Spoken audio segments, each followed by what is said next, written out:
Mike McCarthy is not at the coaches' meetings in Florida. Is that a big deal as he's the only head coach not there? We'll discuss that and so much more on this episode of the Locked On Cowboys podcast. You are Locked On Cowboys, your daily Dallas Cowboys podcast. Part of the Locked On Podcast Network, your team every day. Locked On Cowboys. Locked On Cowboys.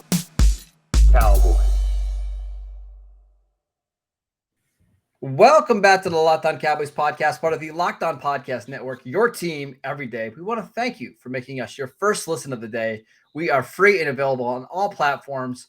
Today's episode is brought to you by BetOnline. BetOnline has you covered this season with more odds, props, and lines than ever before. BetOnline, where the game starts. I'm your host, Marcus Mosher. You can follow me on Twitter at Marcus_Mosher. He is Landon McCool. Check him out on Twitter at McCoolBCB. Landon, the NFL owners meetings and coaches meetings start on Monday in Florida. Mike McCarthy is not there. Is this a big deal? This is the part where I would insert a joke about Chris Rock getting slapped by Will Smith as that just happened, right? Like Chris Rock is the NFL owners meeting, and Mike McCarthy is Will Smith in this case. He's just slapping him down, saying no. I was, I gotta say, like, I saw this kind of come across the timeline, and the people were talking about this.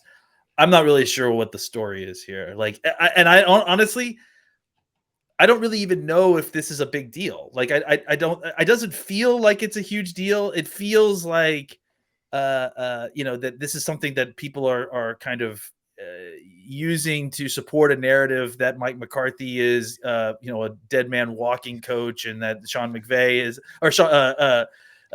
Payton is waiting in the wings, probably down in Miami already, just outside the event, waiting for Jerry to just kind of invite him in. I don't know that this is I honestly don't know if this is a big thing. I could easily see it as him feeling like he needed to go to pro days because he's never really been involved in the scouting department before, or with the scouting department before. So maybe he's taking more of a role there. It could be a big ball of nothing, or it could be the start of a huge thing. It's really hard to tell at this point, but my initial thought was that it's not a big deal. All right, so here's the question: what's the benefit of a coach going to the owners' meetings in Florida? I don't know. I mean, other than just rub elbows with the other coaches and sharing trade secrets. I don't know. They get an opportunity to go on Jimmy Johnson's boat if he has some extra time. I don't know. I mean, is it just like a little 2 or 3 day break from pro days and scouting and free agency? They take a nice little picture and everybody makes fun of everybody's outfits on Twitter. Like, what are we really doing here? I know there's some proposals for the new season in terms of overtime. There's some competition committee stuff, which he's not on. Yeah, he's not involved with. So what? I mean, I just don't understand. It's not like he's missing the draft or something like that, or even the combine or Senior Bowl. I don't get it, Lane. It's just not a big deal to me.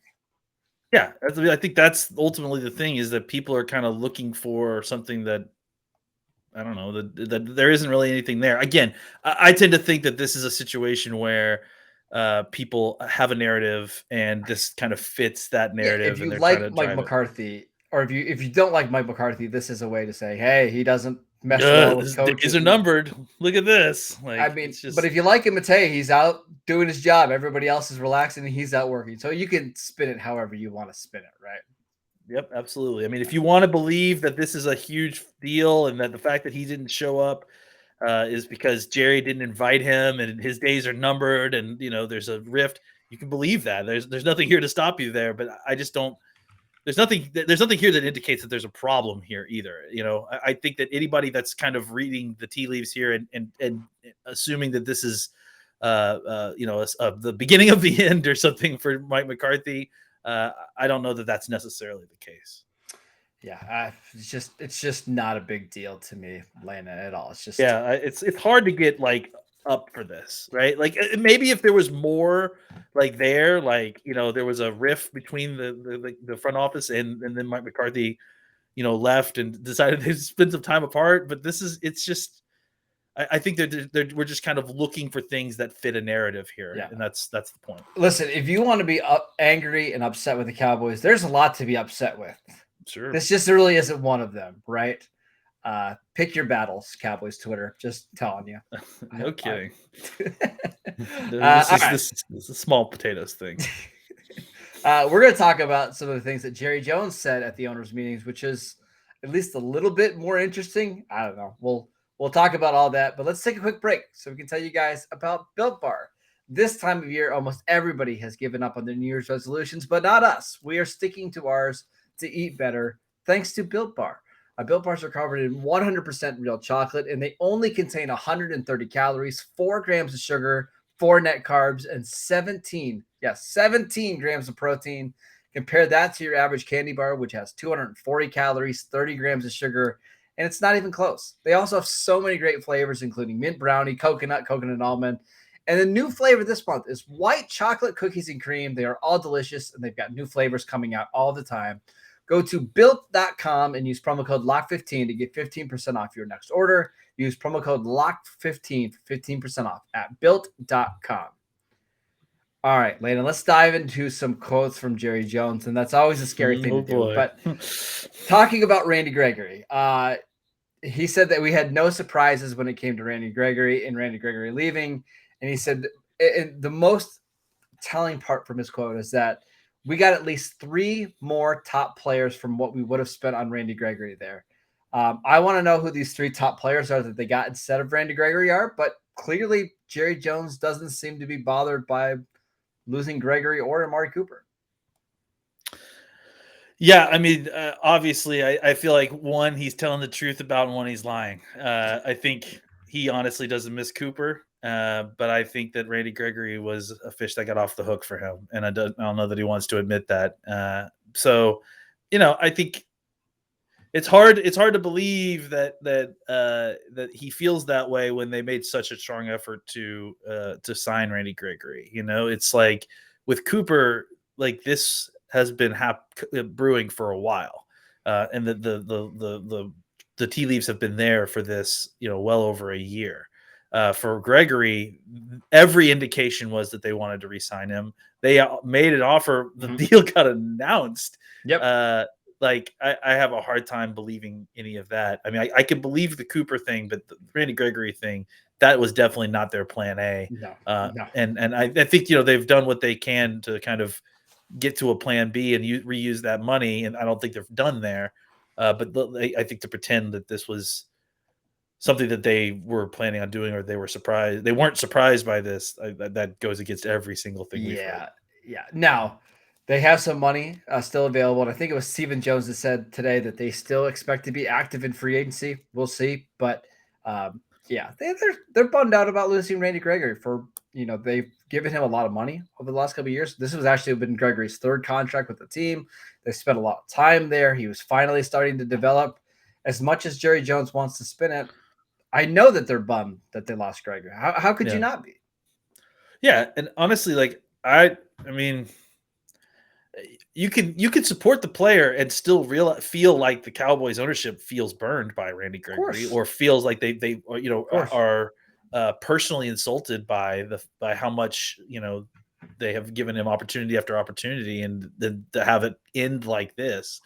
I don't think that Randy Gregory owed the Cowboys anything, except for maybe not trying to do this. I don't know. I mean, I think we don't really know exactly what the particulars are, but either way, I can understand why they're hurt by that, and personally. So I can understand why there's a certain amount of denial there. But yeah, to pretend that this was, the original plan, or that they weren't surprised by the way that things went, I have a hard time believing that. All right, next one. I want you to tell me if you agree or disagree with this. Jerry Jones talking about the roster right now compared to last year.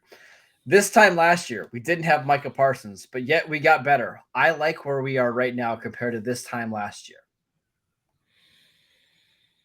Well, I mean, he didn't say anything. That's my takeaway. He didn't say anything. Yeah, I mean, that's. I was trying to set you up there. That's all. No, I mean, I've been listening to Jerry Jones too long to be fooled by that. I mean, when he doesn't want to answer the question, he answers in a knot, right? He ties the questioner in the knot.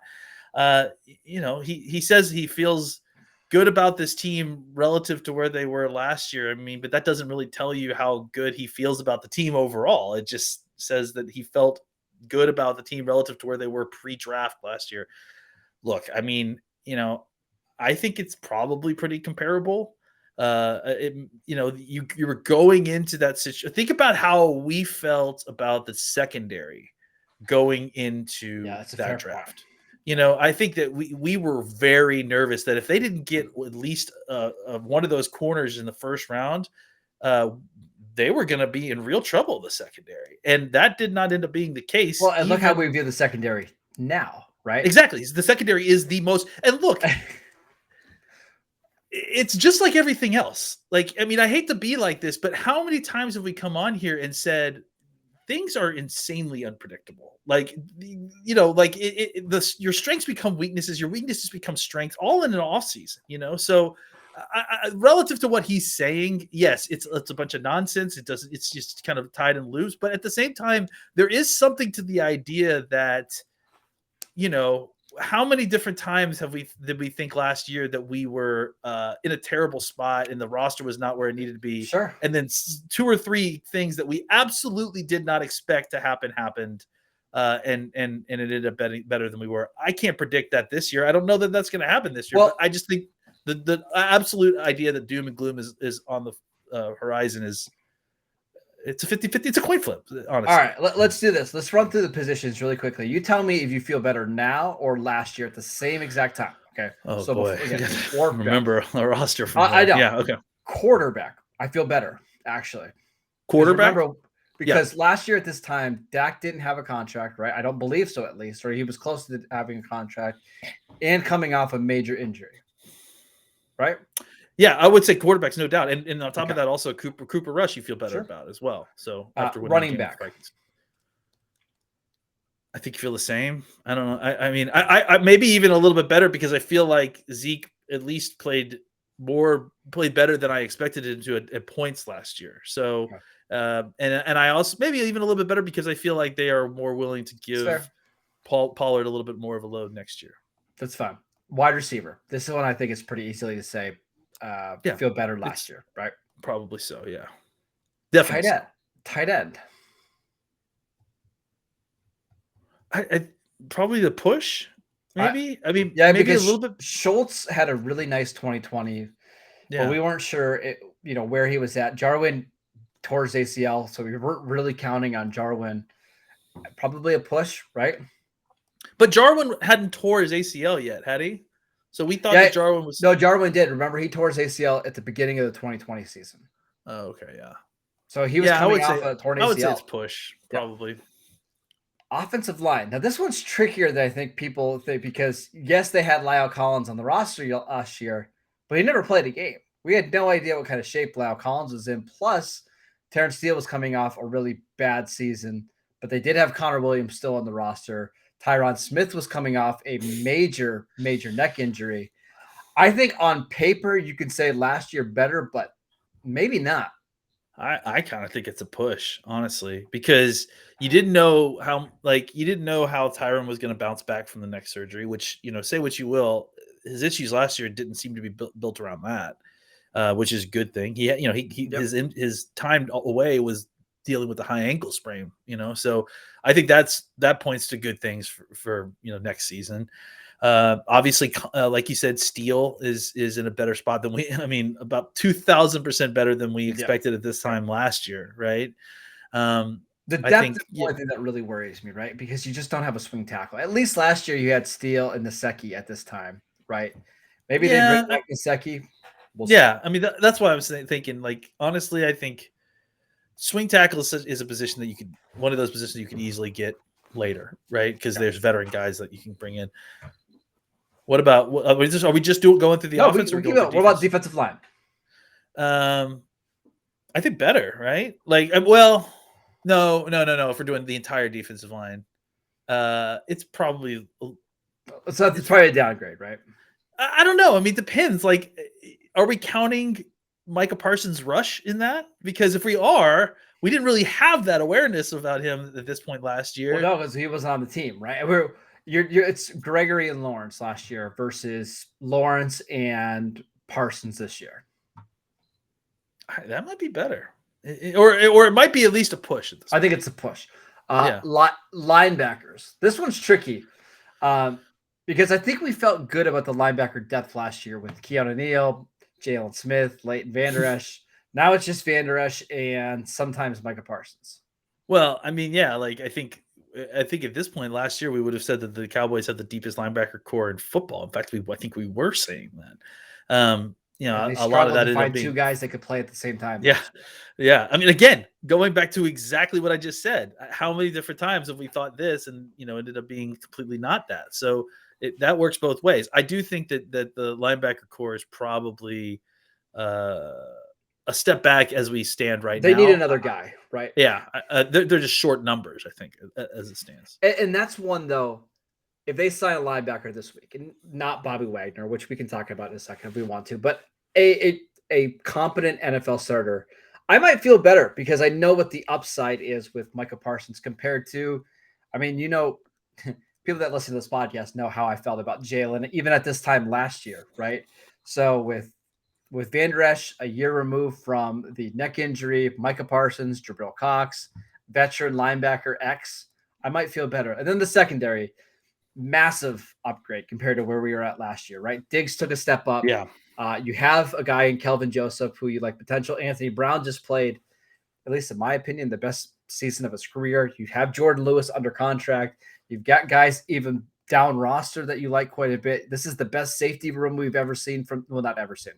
The best safety room we've seen over the last decade and a half, probably for the Cowboys, right? It's been a while. I think the roster is probably comparable to where it was at this time last year. It's just not as good as it was in December of last year, right? Yeah, and I think the thing too is that it's hard for us to account for improvements, right, on the guys that are on this roster that are going to take a step next year, and that's where a lot of this improvement's going to come. So it was hard to account for it last year too. So that's the thing that you're kind of pointing towards for improvement on the roster. All right, one more Jerry Jones quote here before we take a break. Talking about Michael Gallup, he said, optimistically, I expect him to give us a question mark around the first game. And I see a conversation that says conservatively, you would like to have a couple more games to get him out there. It's a lot of word salad, just basically saying that we have no idea. Yeah. I mean, geez. Like it basically sounds like they're hoping that he could be ready for week one, but they're going to give him some time. They're not, to me, when I read that, it sounds like they're not going to rush him out there to be there for week one because they know that's not the goal. Yeah. Yeah. I mean, it's despite the confounding phrasing of everything, it's literally confounding. Like you just hear that and your brain shuts off because it's like, yeah. And I see a conversation that says conservatively, you would like to have a couple more games to get him out there. Who's the conversation that you see? Like whose conversation are you looking at when you see that? I don't know, Jerry, but yeah, I would say that's how I would read that too. Is in Jerry's or whatever is that he's saying we're hoping for week one, but we're not. We're hoping for week. I would be shocked though if they put him on PUP and have him miss the first 6 games because they just generally don't like to do that, right? Because they view if we can get him in week 5. Rather than in week 7, it's worth holding on to him on the active roster. So there's a chance we don't see him till early October. And I think the Cowboys are fine with that. I do. Yeah. I think clearly they are. And yeah. All right. All right. Let's take one more quick break so we can tell you guys about Athletic Greens. I've been into this product now for a couple of weeks now, and I absolutely love it. It doesn't taste like it's super healthy. It kind of has a mild tropical taste. But it's actually very, very good. So what is this stuff? With one delicious scoop of Athletic Greens, you're absorbing 75 high-quality vitamins and minerals to help start your day, right? It costs you less than $3 a day. You're investing in your health, and it's cheaper than your cup of coffee that you get every single morning. And in fact, it's cheaper than going out and having to buy all the vitamins and minerals that you'd buy anyways. To make it easy, Athletic Greens is going to give you a free 1-year supply of immune-supporting vitamin D and 5 free travel packs with your first purchase. All you have to do is visit athleticgreens.com/NFL Network. Again, that is athleticgreens.com/NFL Network to take ownership over your health and pick up the ultimate daily nutritional insurance. All right, I actually have one more quote from you, from Jerry Jones. Oh That I'd boy. like to, like to read to you, but it says that David Hellman asked him if the Cowboys are going to take an offensive lineman in the first round, and he said, "Yeah, we're going to get one unless a Lamb or Parsons falls to us." I was a little shocked to hear him basically saying, "Yeah, we're draft." I mean, to me, that sounds like we're drafting an offensive lineman at 24, assuming an elite player falls to us. Is that surprising to you? I guess it is a little surprising, I mean, to kind of come out and say it like, hey, this is what we're doing. I mean, I don't know that they're breaking news, I mean, we kind of felt it that way for a while, right? I mean, just look at the way things are going right now and what we've been saying the last few weeks, that there isn't a ton out there in the free agent market for guards. I mean, Nope. there is stuff that you can plug in, kind of fill that hole temporarily until somebody else comes in. But, I don't know that they're getting their starting left guard in free agency at this point. So, yes, it's surprising in the sense that he's coming out and saying it, but no, it's not terribly surprising simply because, it's the way things are trending. It's the way it's the biggest need on the roster right now. Yeah, right? It's very clear, and no one is surprised. I guess that's the thing. What's surprising is that he said it. What he said is not surprising. If he said a different position, like, yeah, we're going defensive tackle or linebacker in the first round, that would be shocking. But offensive line's like, yeah, makes sense. Probably where the value and the need is going to line up. So, speaking of that, we've got a new mock draft here by the guys at Locked On NFL Draft. And the pick for the Cowboys at 24, I actually told you the wrong name pre-show, but that's okay. It's Zion Johnson, the left guard from Boston College. My question to you is Zion somebody worth a first-round pick? Well, again, let's put this in context, right? He is definitely worth a first-round pick. He's definitely worth the 24th pick in this draft. Let's put it that way. Okay. It's like, I think we can get into trouble by throwing around universal phrases like, is he worthy of a first round pick? And then just in speaking historically, right? Because the truth is you're not pulling from a historic list. You're pulling from this year's draft class. So, in this year's draft class, is Zion Johnson worthy of being like the 24th player taken, especially, in the first round? I think he is, simply because, I mean, how many actual first rounders do you think that there will be this year? On most teams' boards? Yeah. Like 15, right? I was going to say 13 to 15. Yeah. I mean, it's short. Like this year, it's my guess is most teams won't have a first round quarterback, running back, tight end, and maybe not a first round linebacker. Yeah. It's pretty hard to have a deep draft when you don't have those positions. And you also have to consider the fact that there's multiple teams with multiple picks above you, right? So they are going to do what they are going to do, right? Like they may decide to use that in a way that they are attacking needs. They may use it to draft the best player. The point is that there's going to be a lot of chaos in the first 20 or so picks. So yeah, I mean, Zion Johnson is worthy of that pick as much as anybody else that's available there. It's not, I think when you look at the mock drafts that have the Cowboys taking Zion Johnson, there's rarely a case where, or even Green either too. There's rarely a case where they take that guy and then you also go, oh, but there is so-and-so on the board and I can't pass him up. It's like they're on par with the value everyone else, right? Yeah. It is worth noting in this draft that Kenyon Green and Tyler Linderbaum, who we both talked about on a show on last Thursday, available. How would you feel if the Cowboys took Johnson over Linderbaum and Green? I wouldn't feel bad. I mean, I think that kind of have all those guys grouped a little bit together. I mean, I think that Linderbaum is probably way by far the most talented of those three, but I mean, the physical limitations are there. So I think when you talk about the need, specifically a guard and all the other aspects, I probably would end up drafting all three of those guys in the same area, right? I think it's kind of preference at that point. I think Green might have a little bit more upside. I actually watched him this weekend, and I mean, if you needed to stick him out at tackle, I think he could do it. His game against Alabama, where he was blocking Will Anderson, was really good. But I think Zion is just so safe for the athletic upside. We saw him at the Senior Bowl play multiple positions. Once he kind of settles into that left guard spot, I think he's going to be really good.